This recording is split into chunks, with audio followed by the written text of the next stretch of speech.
కథ శీర్షిక అమ్మ ఎప్పుడూ ఓడిపోదు. చీకటి పడుతున్న ఆ కాలం. గాల్లో కొద్దిగా చల్లదనం. పచ్చని పొలాల మధ్య చిన్న ఊరు చెరుకుపల్లి. ఆ ఊరిలో ఓ చిన్న ఇంట్లో రమణమ్మ ఉండేది. ఆమె వయసు 60కి దగ్గరగా ఉన్నా ముసలితనమేమీ లేకుండా ఎప్పుడూ శ్రద్ధగా పనులు చేసుకునే వ్యక్తి. రమణమ్మకు 2 పిల్లలు, పెద్దవాడు హరి, చిన్నవాడు అనిల్. భర్త చిన్నప్పుడు చనిపోవడంతో ఇద్దరిని కూడా తానే చదివించి ఉద్యోగాల్లో స్థిరపడేలా చేసింది. హరి పెద్ద కంపెనీలో మేనేజర్గా పనిచేస్తుంటే అనిల్ అమెరికాలో సాఫ్ట్వేర్ ఇంజనీర్. ఇద్దరూ తల్లిని బాగా ప్రేమించేవాళ్లే కాని రోజూ ఫోన్లో మాట్లాడినా ఆ బంధానికి మధ్య దూరం పెరుగుతోంది అన్న విషయానికి వారు గ్రహించలేదు. ఒకరోజు అనిల్ ఇండియా వచ్చాడు. తల్లిని చూసేందుకు ఊరికి వచ్చాడు. రమణమ్మ చాలా సంతోషించింది. తన చేత తినిపించింది. నిద్రలేకపోయినా తనతో మాట్లాడింది. అనిల్ చెప్తున్న బిజినెస్ ఐడియాలు విన్న రమణమ్మ మౌనంగా నవ్వింది. అమ్మా, నీకు ఇక ఈ ఊరిలో అవసరం లేదు. మనం అమెరికాకి వెళ్ళిపోదాం. అక్కడ మెరుగైన జీవితం ఉంటుంది అన్నాడు అనిల్. ఆమె కొంచెం ఆలోచించి అతని చేతి మీద చేయి వేసింది. నాన్నా, జీవితం ఎక్కడ అన్నది కాదురా. జీవితం ఎవరో కదా. నన్ను చూసి నేను ఊరుకుంటే చాలన్న వాడు ఎక్కడో దూరంగా ఉంటే నన్నెక్కడికీ తీసుకెళ్లినా నాలో ఒంటరితనం ఉంటుంది. అనిల్ చిరునవ్వు నవ్వాడు కానీ వాదించలేదు. కొన్ని రోజులు గడిచాయి. అనిల్ తిరిగి వెళ్ళిపోయాడు. హరిలోనూ బిజీ జీవితం. తల్లికి మధ్య మధ్యగా ఫోన్ కానీ సందర్శన కానీ. ఒక రోజు అనిల్కు ఊర్లోంచి ఫోన్ వచ్చింది. రమణమ్మ గారు అస్వస్థతకు గురయ్యారు అని.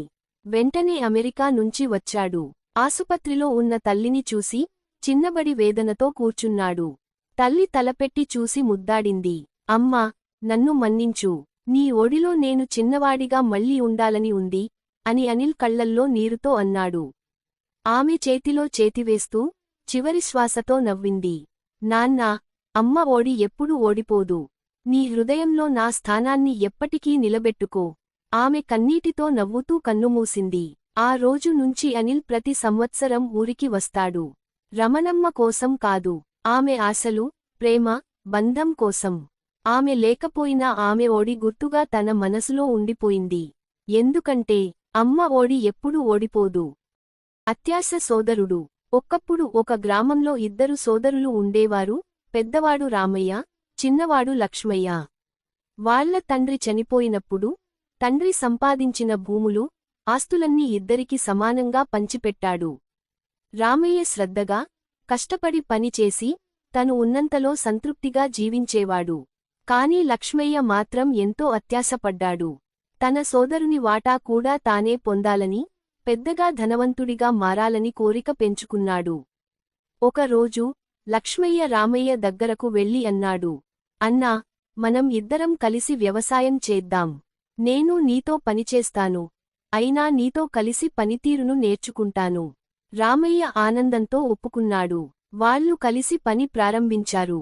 కానీ రోజులు గడుస్తుండగా రామయ్య కష్టపడి పొలంలో పని చేస్తుంటే లక్ష్మయ్య మాత్రం పనులు తప్పించుకుంటూ రాత్రిళ్ళు చీకటి పడితే పొలం నుంచి కొంత పంట దొంగిలించసాగాడు. కొంతకాలానికి రామయ్య గమనించాడు, తన పంట తగ్గిపోతోందని. మొదట్లో అనుమానం రాకపోయినా చివరికి రాత్రిపూట నిద్రపోకుండా చూశాడు. అప్పుడు తెలిసింది, తన సొంత సోదరుడే పంట దొంగిలిస్తున్నాడు. రామయ్య బాధతో లక్ష్మయ్యని అడిగాడు. నీవేనా ఇది చేస్తున్నవు?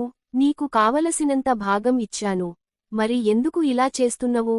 లక్ష్మయ్య తలవంచి నిశ్శబ్దంగా ఉన్నాడు.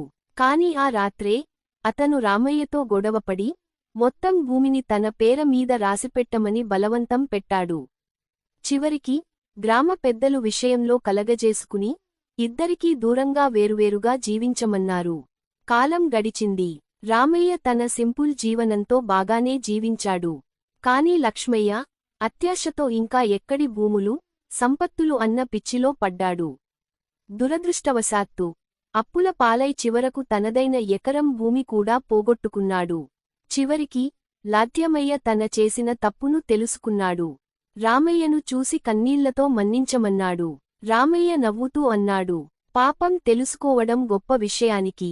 కాని అది ముందే తెలుసుకోవాల్సినది. అక్కడినుంచి లక్ష్మయ్య మారిపోయి నిజాయితీగా జీవించసాగాడు. డ్యాష్ డ్యాష్ డ్యాష్ మోరల్: అత్యాశ మనిషిని మానవత్వం నుండి దూరం చేస్తుంది. సంతోషంగా ఉండటానికి సంపత్తి కంటే మంచితనం, సత్యం, శ్రమ ముఖ్యమైనవి.